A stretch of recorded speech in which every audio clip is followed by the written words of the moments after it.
Hello, my friends, and welcome to episode number 71 of Birth Words. Today we're going to be talking about due dates.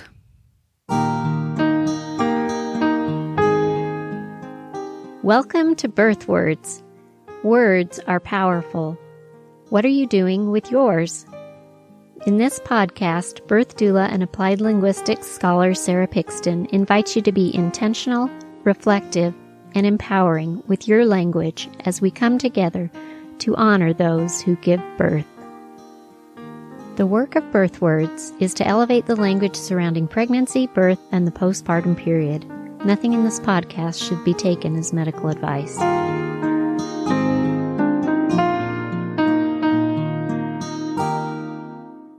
Welcome. I just finished preparing for this episode right before recording it, and I'm really looking forward to talking with you today about due dates. Something that has been on my mind for a long time, and I'm really excited to jump into unpacking due dates today with you. Before I do that, please, if you didn't hear last week's special episode, normally I just do every other week these days, but I released an episode last week for birth workers specifically. It is a sneak peek into the in-depth workshop, which is coming up live on March 27th in Lehi, Utah. More information about that is in last week's episode and at birthwords.com/classes. And moreover, the episode, yes, is a sneak peek into that workshop, but I think if you listen to it, whether you're a birthing family or a birth worker, I do think that you will learn some things. We talk about some of the content that we learn about in the workshop, and so there are little snippets of new information and food for thought throughout that episode. So give it a listen. And I would love to see you, if you are local, on March 27th, live in Lehi, Utah. You can, again, see the website or listen to the episode for COVID precautions that we'll be taking at that workshop. And if you are far away, you could put on your schedule for this coming September. The next workshop will be held. I don't have a date yet, but if you want to come, email me and we can work with your schedule. Or join us online anytime, birthwords.com/classes. You can sign up for the in-depth workshop there, online or in person. Okay, so I told you I was really excited about due dates, so let's get talking about it. I'm going to give you a little background first in something called the theory of linguistic relativity. And it's sometimes also called the Sapir-Whorf hypothesis due to some influential thinkers in this linguistic understanding. The Sapir-Whorf hypothesis, or the theory of linguistic relativity, claims that language shapes our reality and that it mirrors our reality, and that the language you speak influences the way that you can conceptualize the world. To give some background, Whorf was a linguist back in the early to mid 1900s, and he wrote some papers and proposed some ideas that ended up being fairly controversial in the linguistic world about the influence of language on the way that we think. So he gave a couple of examples in some of his better known papers. One is that he talks about, before his work as a linguist, he was a fire safety inspector, and he noticed that he saw workers working in a facility with gasoline barrels, and there were gasoline barrels that were labeled full and those that were labeled empty. And he noticed that people were more likely to smoke in the same vicinity as the gasoline barrels that were labeled empty. And he claimed that this was because the word empty brought with it a sense of safety, and lack of concern for a fire safety hazard when smoking next to these gasoline barrels, which of course were more dangerous to be smoking next to than the full ones because they had just some gasoline fumes, which were more flammable and could cause fires. Linguists later argued, oh, that was not really a matter of the word empty, but just a misunderstanding of the concept. But that's kind of where Whorf was coming from with his ideas of the way that we talk about things really influences the way that we behave. His more in-depth analysis was of the Hopi language and compared with other languages, specifically English, the language that he wrote in, and other Western European languages, and the way that they conceptualize time. So he talked about how in English, we typically talk about time as if it's something concrete and measurable. We do measure it, right, in seconds and minutes and days and weeks. And we use these metaphors for time as we talk about time being long or short. You were gone for such a long time. Well, that's really a measure of length, and time can't actually be measured in inches. I think there's a song about that from Rent. But we talk about it as though it can be. But Whorf pointed out that in Hopi, time is not spoken of in that way. It's a non-count entity. It's not an entity. It's not something that is measurable and countable. And so they behave in ways relative to time in very different ways than we do as those who speak English. So again, Whorf's claims met with some criticism over time and also some realization of their worth and value and benefit. And over time, the theory of linguistic relativity, or what's often called the Sapir-Whorf hypothesis. Sapir was a colleague and mentor of Whorf's who proposed similar ideas. Over time, the theory of linguistic relativity basically can be taken two different ways. There's the strong interpretation, which very few linguists these days agree with, where you say the way that you speak shapes the way that you can conceptualize the world. If your language does not have a way to conceptualize something, then you're unable to speak.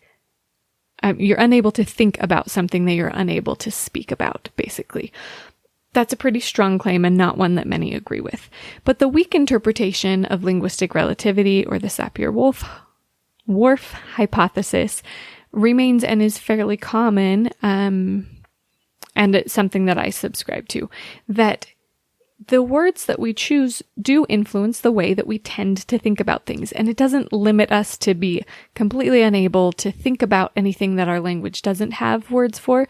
But when we tend to speak in a certain way, it tends to influence the way that we think about certain things. A more modern example of this comes from Lara Boroditsky, who gave a TED Talk called How Language Shapes the Way We Think. And I will link that in the show notes. You can check it out. But she talks in that talk about different languages that people speak and how, yes, it does not in a strong interpretation completely limit and the way that we think, but it does really influence the way that we think, the words that we use. So for instance, she talks about how in Russian, there are two different words for light blue and dark blue. Whereas in English, the language that she's giving this TED Talk in, yes, there are all sorts of Crayola crayon colors, but we don't differentiate between light blue and dark blue by using the words, two different words. Sort of how with like pink and red, right? Like light red has a different name for us. We call that pink. And so if we were to see pink and red, we would conceptualize them as different colors. Russian speakers do a very similar thing with darker shades of blue and lighter shades of blue, and they've tracked mental activity as Russian speakers and other speakers of other languages watch different colors appear on a screen, and there's like this mental activity that indicates a change between this light blue and dark blue color that might be very similar to how we might react cognitively if we're shown a few different shades of red and then pink. We think, oh, different. This is novel. This is something different. So Lara Boroditsky talks about that in her TED Talk. She also talks about there are languages, English is not one of these, but there are languages that assign gender to nouns. So for instance, a word like a bridge in some languages is referred to as masculine and in others is referred to as feminine. And studies have shown that for speakers of a language which refers to a bridge as a masculine noun, they will tend to use more stereotypically masculine descriptors when describing a bridge. So they might use, again, these stereotypically masculine adjectives, which is a whole episode for another day on a different podcast probably, about, oh, this bridge is strong and firm and whatever stereotypically masculine things you would say about a bridge. Whereas in a language where bridge is a feminine noun, it's more likely, again, this is not cut and dry, these are just tendencies, right? It's more likely that a speaker of that language would use more stereotypically feminine adjectives to describe the bridge and talk about how it's beautiful or elegant. So, interesting. Language, the way that we talk, I do believe influences the way that we think about things. And in Lara Boroditsky's TED Talk, she closes, this is a quote from her TED Talk as she concludes. She says, "I want to leave you with this final thought. I've told you about how speakers of different languages think differently. But of course, that's not about how people elsewhere think. It's about how you think. It's how the language that you speak shapes the way that you think. And that gives you the opportunity to ask, why do I think the way that I do? How could I think differently? And also, what thoughts do I wish to create?" So we're going to take Lara Boroditsky's invitation to ask those questions. Why do I think the way that I do? How could I think differently? And what thoughts do I wish to create? And we're going to ask those questions with regard to how we talk about due dates. So, what do you think of when you hear the term due date? If you're like me, things that came to mind are library books. They have a due date, and if I don't turn them in by then, I'll be charged a late fee. Same thing with utility bills or credit card bills. They need to be turned in, paid by their due date. Otherwise, I'll incur a late fee and it'll ding my credit report, which can have lasting implications. When I hear the word due date, I think of taxes. I think of work reports that are due on a certain day. I think of school assignments and penalties for late work, -2% for each day it's turned in late, or -5 or 10, right? I think of rewards for turning in an assignment early. Maybe I'm super on top of things if I get this done well in advance of the due date, whether that's for a school project or a work project. And as a due date approaches, there's a sense of concern, worry, impatience. It also gives us a sense of accuracy. And in the case of course, pregnancy due dates, a false sense of accuracy. In the examples we gave before, library books, utility, credit card bills, taxes, work reports, school assignments, normally a due date is a very defined date on which something is expected. But of course, when it's a baby that we're waiting for, there's much less accuracy in what day that baby will actually arrive if not intervened with. And I think that can lead to some of this sense of impatience as a due date approaches, and a feeling that this really ought to be here by now, and perhaps we ought to intervene so that it can be done as it ought to be done. As a due date approaches during pregnancy, there's often a sense of worry or trepidation. Sometimes in advance of a due date, a care provider will do a cervical check, which, by the way, can also be called a cervical exam, to invoke another school metaphor as the due date approaches. Sometimes these cervical exams can also be sources of trepidation and worry. I'm on lots of forums on Facebook about birth, right? And I've seen so many posts about, I'm 40 weeks, or I'm 39 weeks, or I'm 37 weeks, and I had a cervical exam today, and my doctor said I'm not even dilated at all. What does this mean? Tell me good stories. What happened to you when you were in this case? Almost like you're studying for a final exam. It's tomorrow, and I haven't studied yet. How much did you study, and how did you do on it? This sense of worry and concern that maybe I'm not good enough, or maybe I'm not ready enough, maybe something's wrong with me. Not really thoughts and feelings that we want to be instilling and encouraging in a new parent on the brink of this new chapter of their life. This school metaphor can also be a disservice to those without a strong scholastic background, those for whom school metaphors do not have positive connotations. If school was a struggle, will parenting and pregnancy also be a struggle? Will I be doing it wrong? Will I be judged or graded? This sense of comparison to a school assignment or to other things that are due, a work report or other things that are due on a certain day, can also put birth givers under stress to feel that they need to give birth in a certain way. Maybe because of this analogy to a final exam where they're expected to perform in a certain way. Do birthers feel that their performance is being graded? And if so, by whom? Who's grading their performance? Their doctor, their midwife, their doula, their partner? Maybe even they themselves feel the need to critically analyze their own performance. Performance. Wow, now we're talking about birth as if it's a performance, because you perform on a test. You talk about, how did you perform on that test? What does this say if we're talking about birth as a performance? What does this say about the birther's relationship with their care provider? What is the idea of birth as a performance that's to be graded or evaluated by another say about the birth giver's relationship with their partner or with their baby? And most especially, what does it say about their relationships with themselves if they're performing to be evaluated? If we're thinking again about a baby or a birth giver, let's think again about the library book analogy.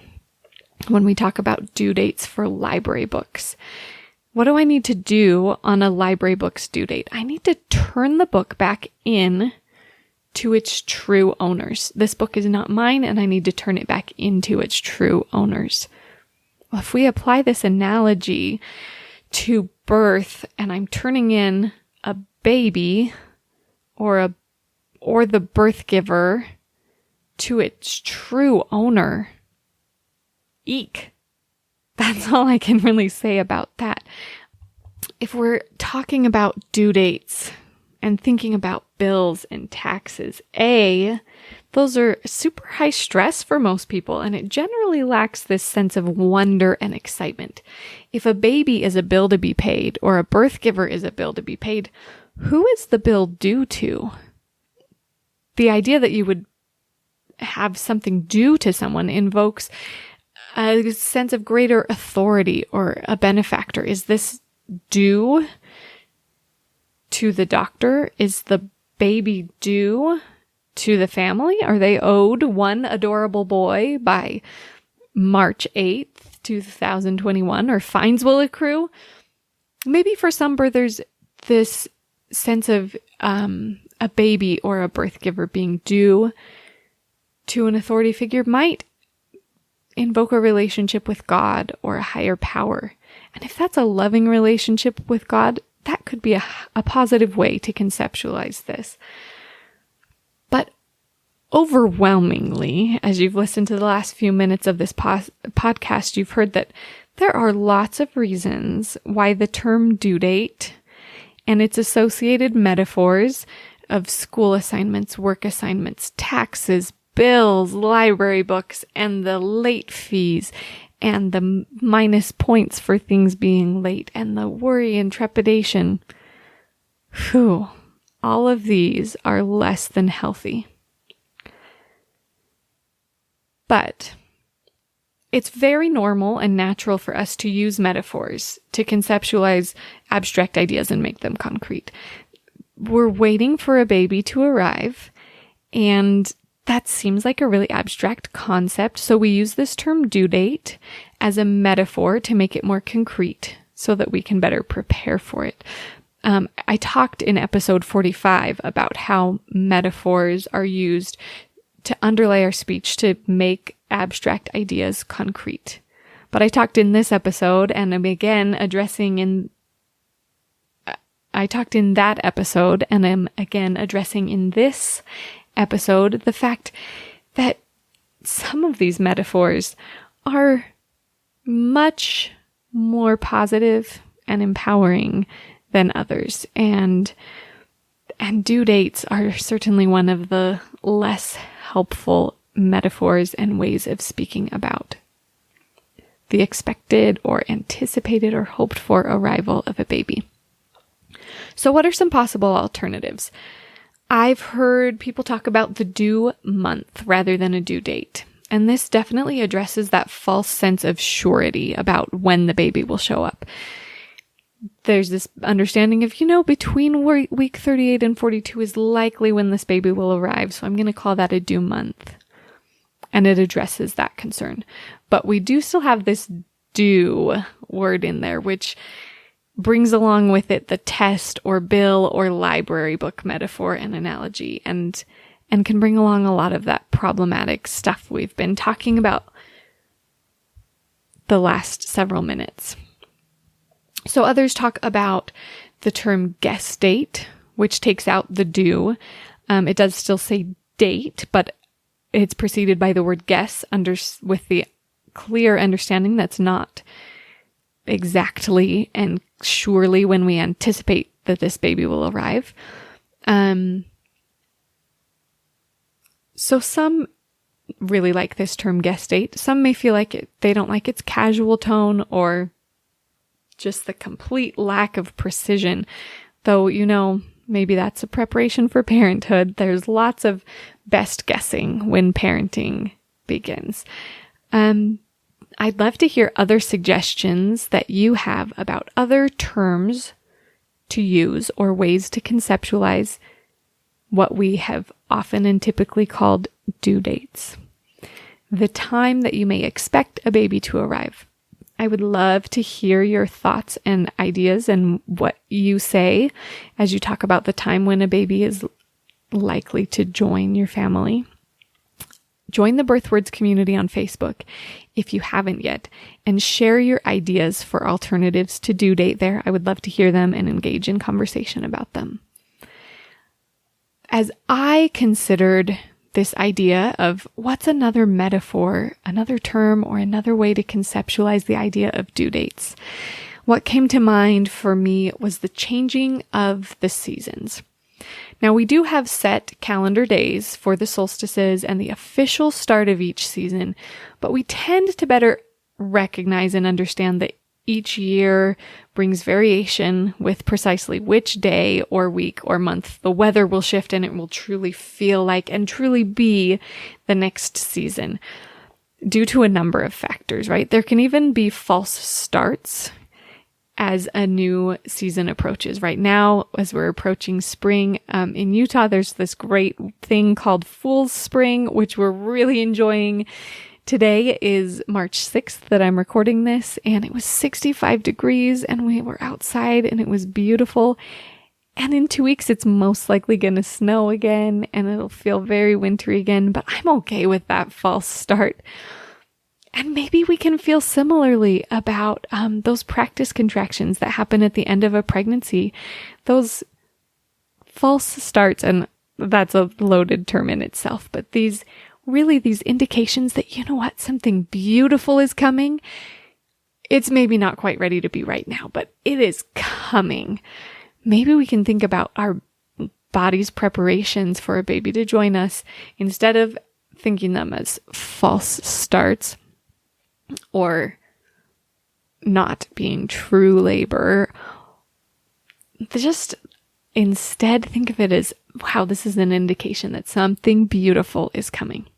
Because when the seasons change to spring, we don't expect to wake up on March 20th, because it is on the calendar the first day of spring, and expect for it to suddenly and verifiably be spring, right? The shifting of seasons is a process, and it's influenced by many factors, both natural and human. And as much as I would like to induce spring as early as possible each year, I haven't found yet a Cervidil for spring. If you find one, let me know, because spring is my favorite season and I would not mind it coming earlier. But I recognize, truly, though I'm joking about inducing spring, that each season has its place and its benefit and its purpose. And waiting for a baby to come matches the anticipation of waiting for blossoms to open.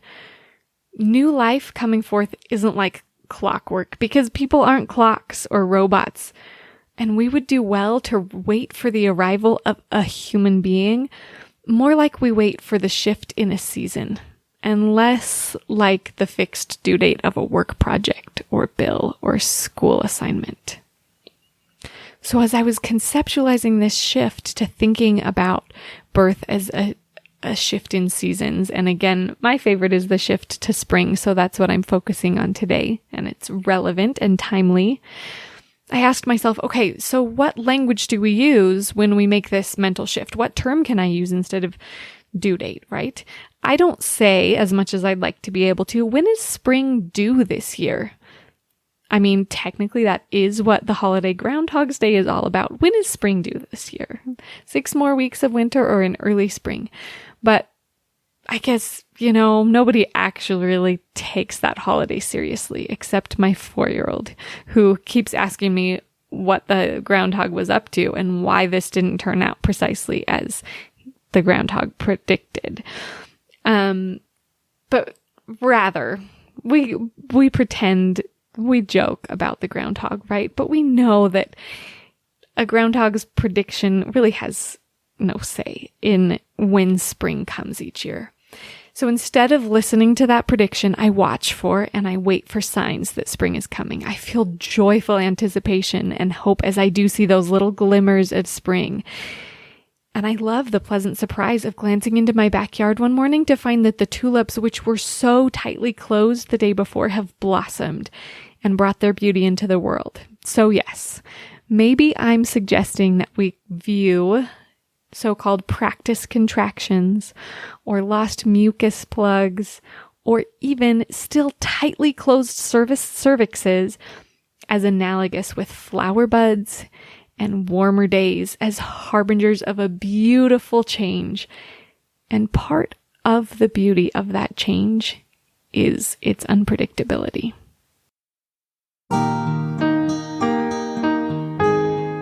If you're interested in sharing your ideas or experiences on the podcast, go to birthwords.com. If you're liking what you hear, please leave a review on your podcast app.